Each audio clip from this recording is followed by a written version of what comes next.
So with the release of Spider-Man Far From Home, we now have 8 Spider-Man movies across all different franchises, so now seems as good of a time as any to take a look back at those films and rank them all from worst to first.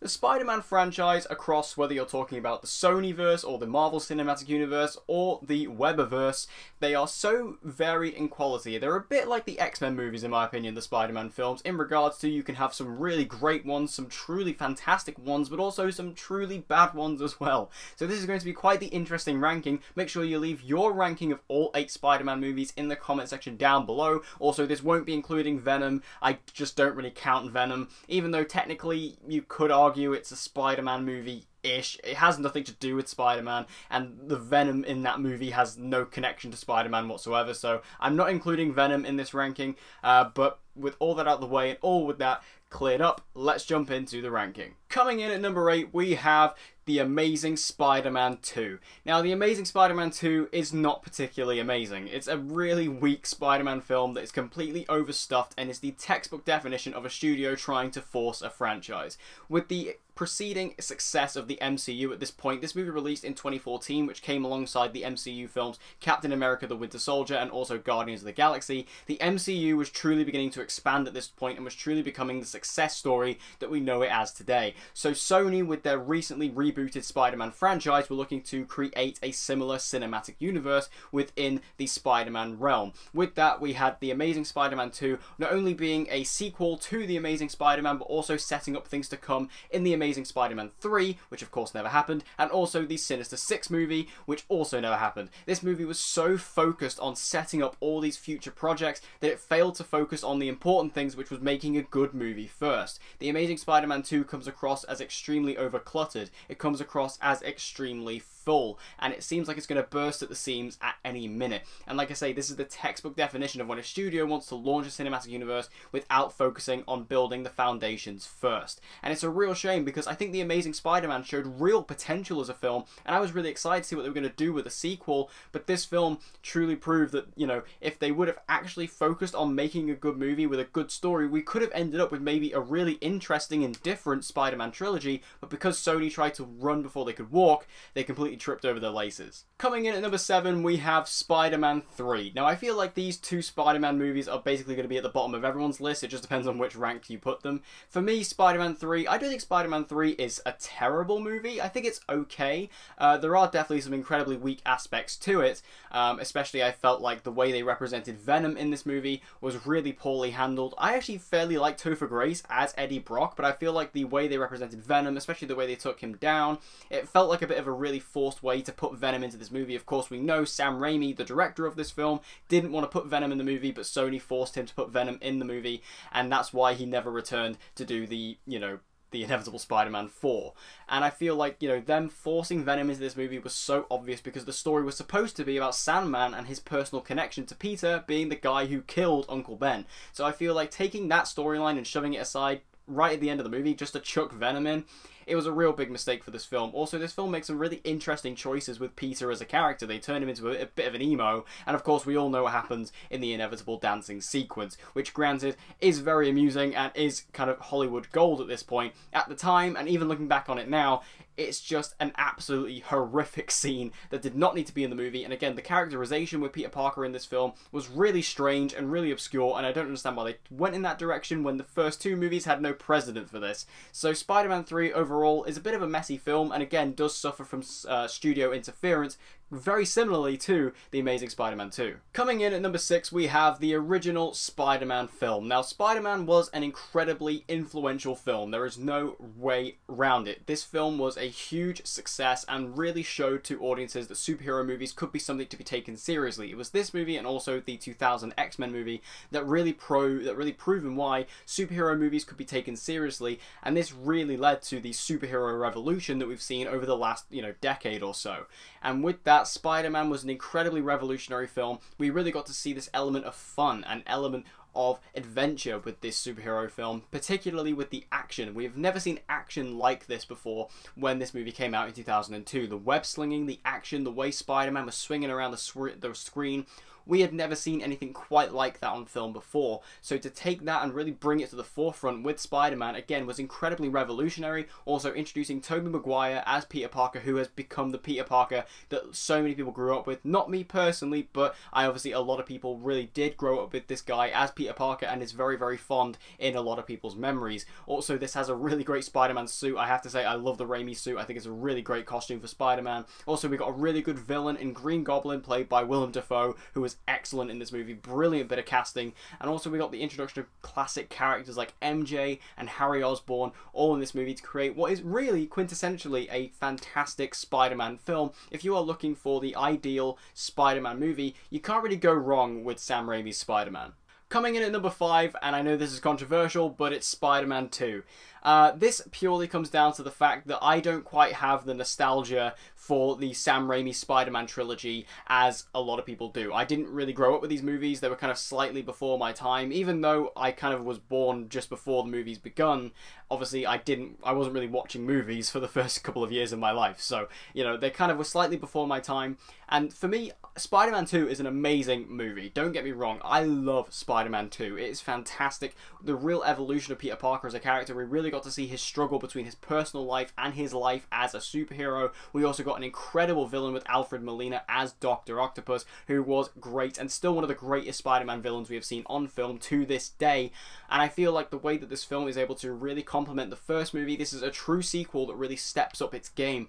This is a fantastic film, and again, the action that I mentioned in the first movie is turned up to 11 in this film. Obviously, we've seen so many different iterations of this, where you're talking about the building fight or you're talking about the train fight. There are so many iconic sequences that have come from Spider-Man 2 that make this film as iconic as it is. And like I say, I have no real problem with Spider-Man 2. I think this movie is great. I absolutely love it. And it's just, for me personally, this is where the movie falls on my list. I understand it's controversial, but this is my list, so this is where it falls.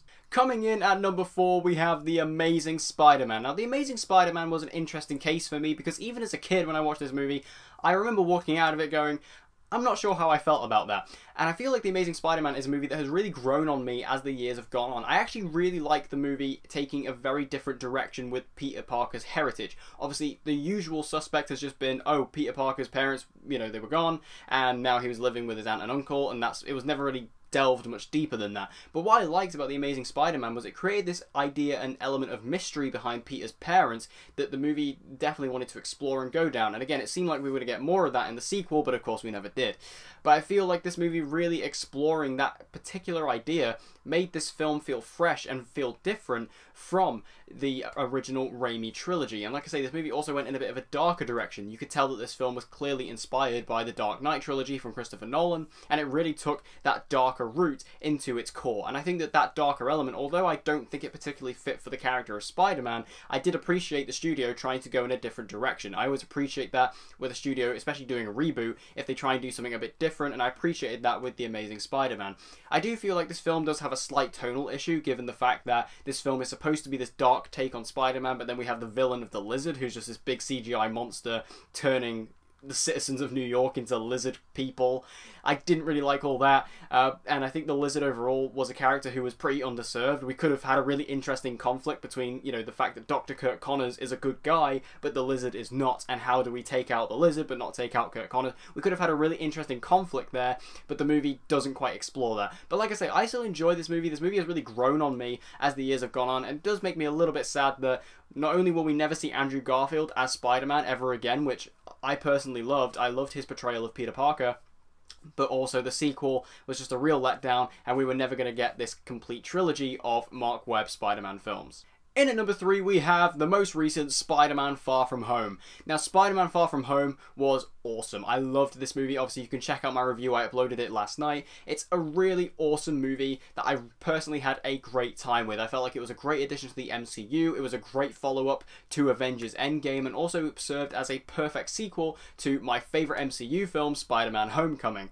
So with that, I think Far From Home did a really good job of it balancing all of its different elements. Again, kind of similarly to Spider-Man 2, it really showed showed how Peter was struggling with his real life and also his life as a superhero and what his demands were and what was being placed upon him. I really appreciated seeing all of that different stuff. On top of that, we've got a fantastic villain in this movie in the form of Jake Gyllenhaal as Mysterio, who was great. I loved him in this film. I loved what he was able to bring to the movie, and I think he really did a good job with his performance, because of course it's Jake Gyllenhaal, we all know that, but also what they did with Mysterio I really appreciated, and the fact they were able to do that character with such justice was great to watch on screen. The action is phenomenal in this movie. I love the road trip element, the fact we go from different locations from within Europe, I thought was a really nice twist, and also the way that the movie is able to use those locations for its action sequences was very visceral and very entertaining, and taking the movie out of New York, which, you know, New York is typically a character within Spider-Man lore, taking it away from New York actually felt very, very refreshing, and I really enjoyed that element of the movie. And for me, Spider-Man Far From Home is a great film. I loved it, and if you have not seen it yet, make sure you go check it out